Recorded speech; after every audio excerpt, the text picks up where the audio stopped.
साथियों सलाम, नमस्ते, सत श्री अकाल और जय भीम जोहार। विधायक तो कई हैं दोस्तों, मैं बार बार एक ही विधायक की चर्चा क्यों करता हूं? ऐसी बात भी नहीं, और भी विधायकों की चर्चा करता हूं, लेकिन आप लोगों की शिकायत होती है कि भैया सबसे ज्यादा आप जयराम महतो की बात करते हैं, जबकि इधर जयराम महतो पर वीडियो बहुत कम गए। जब कुछ ऐसी बात होती है पिंच करती है, जब तक बात पिंच ना करे तो आदमी वीडियो नहीं बनाता है। जैसे ये छोटी सी क्लिप है, मैं चाहता हूं पहले ये देखिए।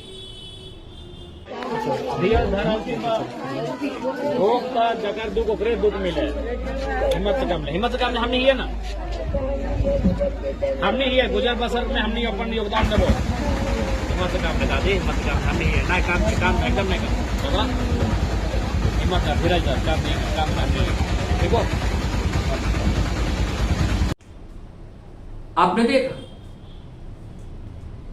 गांव के किसी बुजुर्ग से जब एक नौजवान मिल रहा है और वो विधायक है, कैसे मिलता है?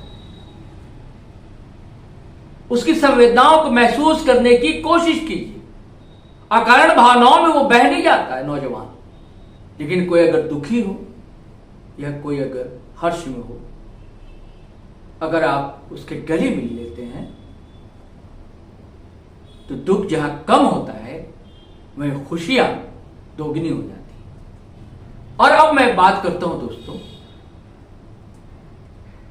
कि अक्सर शिकायत है और आरोप लगता है जयराम महतो पर कि वो महज कुर्मी समाज की नेतागिरी या राजनीति करते हैं, और जबकि बार बार वो अपने व्यवहारों से ऐसे लोगों के मुंह पर ताला जड़ जाते हैं और उनका मुंह बन जाता है।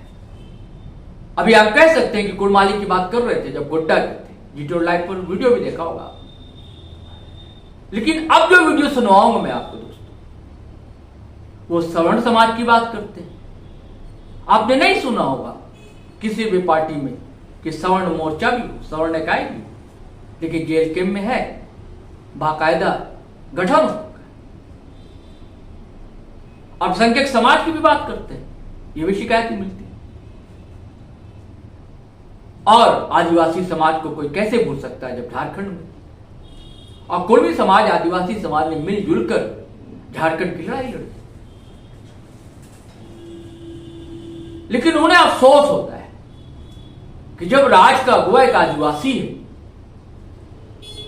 तो फिर क्यों आदिवासी समाज ही अपने अधिकारों से, संवैधानिक अधिकारों से वंचित है। उनकी शिकायत है कि जब अगर गुरी जी का गांव नेमरा उनके दिवंगत होने के बाद संवर सकता है, सड़कें चमाचम हो सकती हैं, गलियों में लाइट लग सकती है, तो ऐसी तस्वीर दूसरे गांव की भी तो बदल सकती है, क्यों नहीं बदल सकती? ये सवाल मौजूद है, वो उठाते हैं, यानी कि आदिवासी समाज की बात करते हैं। तो मैं चाहता हूं दोस्तों कि पहले वो वीडियो देखिए जब उनके निशाने पर हेमंत सोरेन रहते हैं, उसके बाद हम सुनवाएंगे कि अल्पसंख्यक समाज के लिए और दूसरे समाज के लिए उन्होंने क्या कहा। आपको बता दूं कि वो तैयारी में है पंचायत चुनाव जयराम महतो। तो सुनिए पहले ये वीडियो। मुख्यमंत्री जी, मैं बार बार वही कहता हूं कि वो जिस समाज से आते, कम से कम उस समाज को भी अगर वो एक रोड मैप बना लेते तो उनके साथ हम लोग, बाकी लोग का भला हो जाता। कहते हैं ना, अगर शहर में अगर कोई एक दुकान बनाता है तो उस दुकान में 4 लोगों की जरूरत पड़ती है, और उस दुकानदार के साथ साथ वो 4 लोग भी संपन्न हो जाते हैं। तो उसी प्रकार एक बहुत बड़ी आबादी है मुख्यमंत्री जिस समुदाय से आते हैं, उनकी भलाई के साथ साथ, उनके डेवलपमेंट के साथ साथ हम लोग भी लटक झटक के अपना डेवलपमेंट कर लेते हैं, लेकिन उनका विजन वहाँ भी सुननी है। आज कई ऐसे आदिवासी परिवार हैं, हमें लगता है गाँवों की संख्या तो मैंने सैकड़ों हजारों में चली जाएगी, आबादी भी हमें लगता है कि लाखों में चली जाएगी, जो आज भी मूलभूत सुविधाओं से वंचित है। और वो तो आप भी जानते हैं, अगर गुरुजी का निधन नहीं होता तो नेमरा गांव झारखंड की राजनीति के पटल में नहीं आता। किसी विधायक ने उस पर चर्चा नहीं किया सिवाय मेरे, क्योंकि हम भाई स्पष्टवादी हैं, जो कहेंगे स्पष्ट कहेंगे। मैंने भी वही कहा कि जब 10 दिनों में नेमरा गांव की तकदीर बदल सकती है तो 25 सालों में राजनीति क्यों नहीं बदली? उस गांव में क्या था? कुछ भी नहीं था, सड़क नहीं था, बिजली नहीं था, खंबे नहीं थे, लाइट नहीं था, टावर का लोकेशन नहीं था। वो सारा मात्र 10 दिनों में, गुरुजी के निधन की तारीख से लेकर गुरुजी के दशकर्म की तारीख के बीच में जो समय आता है, उस समय में ये सारे काम हो गए। तो मुख्यमंत्री का जो पैतृक गांव है, जहां उनके माता पिता रहे हैं, जहाँ उनके दादाजी रहे हैं, जहाँ उनके पूरे माने पैतृक सारे लोग वहाँ रहे हैं, उस गांव की ये अवस्था थी। अगर गुरुजी का निधन नहीं होता तो वो गांव भी आज तंगहाली में होता। तो इसीलिए मैं कह रहा हूँ, अगर वो क्या कर रहे हैं, उन्हें एक रोड मैप बनाना चाहिए। उन्हें ये माने उन्हें तो कम से कम आकर बरहेट में 1-2 रात गुजारनी चाहिए। अब वो जहाँ के विधायक वहाँ कम से कम 1-2 रात उन्हें गुजारनी चाहिए। हमें लगता है कि अगर बरहेट का ग्राउंड स्तर पर रिपोर्टिंग होगा तो झारखंड के 81 में अगर 10 पिछड़े विधानसभा आएंगे उसमें बरहेट का भी नाम होगा। लेकिन कोई बोलना नहीं चाहता है, क्योंकि मुख्यमंत्री का मसला है। मुख्यमंत्री से कोई टकराना नहीं चाहता है कि पता नहीं मेरी कोई योजना काट ना दे, मुख्यमंत्री मेरे फेवरेट ठेकेदार से कहीं काम ना छीन ले। ये जो मैं विधायकों का डर बता रहा हूँ, मुझे किसी बात का डर नहीं है।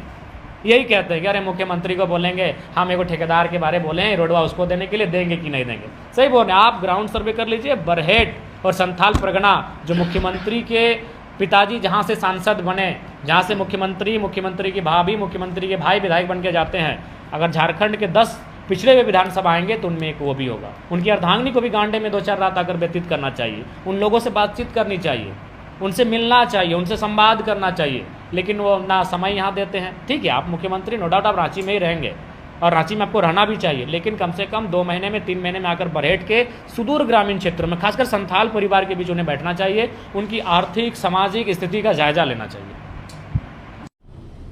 हाँ तो साथियों, आपने सुना कि जयराम महतो ने क्या कहा और शुरुआती पंक्तियां आपने सुनी होंगी हमारी। मैं जब कह पंचायत चुनाव है और जयराम महतो अब उसकी तैयारी और उनकी कोशिश के हर समाज को जोड़ा जाए।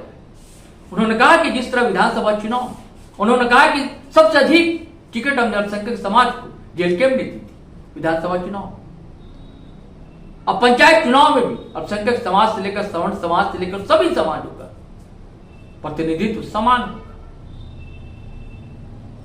वो केवल एक समाज के नेता नहीं, झारखंड के नेता है। झारखंड की परंपरा, संस्कृति, मूल्य, सिद्धांत, उसकी बात करते हैं।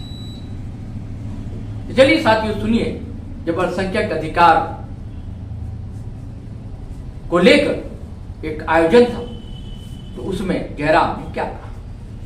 पार्टी तो पंचायत के चुनाव को भी लड़ेगी। हमें लगता है 26 या जैसे 26 समाप्ति की ओर जाएगा, हम लोग पंचायत चुनाव के मोड में आ जाएंगे। तो उसके लिए भी हम लोग स्पष्ट कर चुके हैं कि उसमें जिला और प्रखंड कमेटी का योगदान रहेगा, क्योंकि केंद्र नेतृत्व डायरेक्ट पंचायत चुनाव में नहीं रहेगा। क्योंकि पंचायत चुनाव बगैर सिंबल का होगा, बगैर पार्टी का होगा, तो ऐसे में हम लोग इनडायरेक्ट रूप से बैक करेंगे, लेकिन मुख्य रूप से फ्रंट पर जिला और प्रखंड की टीम रहेगी। बिल्कुल हर एक, जिस तरह विधानसभा का चुनाव हमारा था, हम लोगों ने सभी वर्ग को साधने का प्रयास किया था, हर एक वर्ग से हम लोगों ने प्रत्याशी दिया था। और पूरे झारखंड में एक मैंने सबसे ज्यादा अगर अल्पसंख्यक समाज से प्रत्याशी किसी ने दिया था तो हम सबों ने दिया था, जेलके में ने दिया था। तो निसंदेह अल्पसंख्यक समाज और हर एक समाज का हम लोग आदर करते हैं और सभी को हम लोग अपने राजनीतिक दल में अवसर देंगे, यही हम सबों का प्रण है। किसी राजनीतिक दल की शुरुआत होती है तो हर एक वर्ग, हर एक तबके का आशीर्वाद, उनका समर्थन, उनका सहयोग मिले, तभी जाकर वह राजनीतिक दल फलता फूलता है। तो निसंदेह हमारे इस राजनीतिक दल को बेहतर रूप से, सुचारू रूप से संचालन करने में हमारी मुख्य विंग का जितना योगदान होगा, उतना अल्पसंख्यक विंग का होगा, उतना ST/SC विंग का होगा, उतना महिला विंग का होगा, उतना युवा और किसान प्रकोष्ठ की विंग का होगा, और उतना ही हमारे जो स्वर्ण विंग बनाई है सबों का वही योगदान होगा। और उन्हीं सभी को एक धागे में तरह तरह के जो हमारे रत्न हैं उनको एक साथ जोड़कर एक माला, सुंदर माला तैयार किया जाएगा, और वही हमारा लक्ष्य है आने वाले। साथियों चलिए चलते हैं, फिर नए वीडियो के साथ हाजिर रहेंगे। आपने इस वीडियो को देखा, समझा, लेकिन धड़ाधड़ साथियों शेयर कीजिए, कमेंट कीजिए, लाइक कीजिए, और पहली बार आए हैं तो चैनल सब्सक्राइब कर लीजिए, और फेसबुक पर देख रहे हैं तो सब्सक्राइब, ये फॉलो करना हरगिज ना भूलिए। तो चलिए आज्ञा दीजिए, इजाजत दीजिए। जय हिंद, जय भारत।